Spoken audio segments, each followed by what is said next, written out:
Hello, मेरा नाम भुवनेश है। I am the founder of propertycivil.com। Basically ये आइडिया मुझे मेरी पर्सनल एक लाइफ में एक प्रॉब्लम फेस हुई मुझे, जहाँ से जनरेट हुआ। पहले मैं मेरे बारे में बताना चाहूँगा। मैं टेक्सटाइल केमिकल्स के बिजनेस में था 10 साल से। बिजनेस अच्छा रन कर रहा था, काफ़ी ठीक बिजनेस है मेरा। बट मैंने ये ज़ीरो से स्टार्ट किया था। तो अभी 2 साल पहले मैंने खुद की फैक्ट्री बनाई थी, जिसमें सारा फंड्स जो मेरा था वो सारा लगा के मैंने खुद की एक फैक्ट्री बनाई, जिसमें 6 महीने पहले एक डिस्प्यूट आया डबल ओनरशिप का कि मुझे वो प्रॉपर्टी फेक डॉक्यूमेंट से बेची गई थी। तो उसका एक और ऑनर एक्सेस करता था। इसकी वजह से मेरी प्रॉपर्टी पे कोर्ट स्टे आया और मेरा धंधा बिजनेस एक दिन में ही बंद हो गया। मुझे अपना बिजनेस शट डाउन करना पड़ा।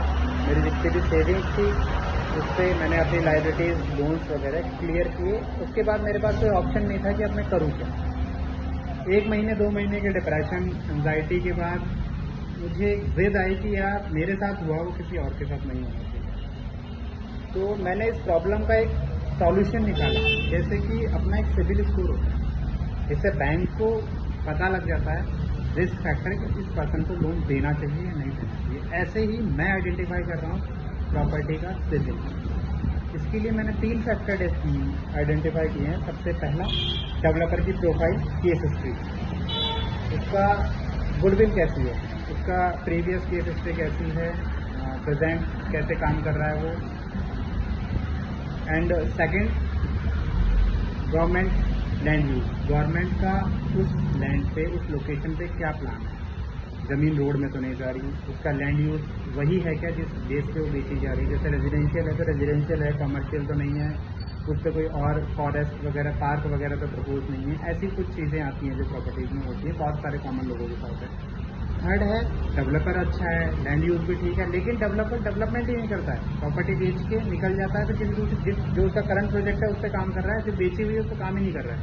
वादे उसने बहुत किए, इसमें ये डेवलपमेंट लाऊंगा, रोड लाइट लाऊंगा, कनेक्शन दूंगा, लेकिन उसका पर्पज सॉल्व हुआ, उसने बेचा, उसके बाद वो उस पर ध्यान ही नहीं देता।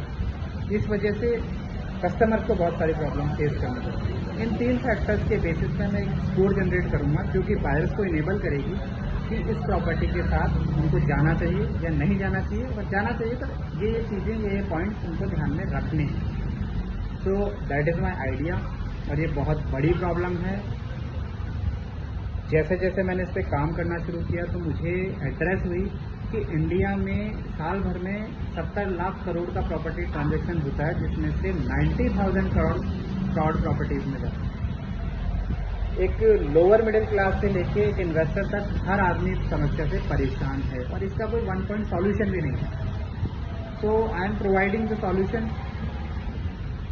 एंड चाहता हूं कि किसी और लोगों के साथ ऐसी प्रॉब्लम ना हो, क्योंकि पूरी सेविंग्स जोड़ के इंसान कोई चीज़ खरीदता है और उसमें कोई फ्रॉड निकलता है तो कोई उसका सॉल्यूशन नहीं है। उससे केस ही लड़ने पड़ते हैं जो कि सालों साल चलते हैं। So that's my pitch.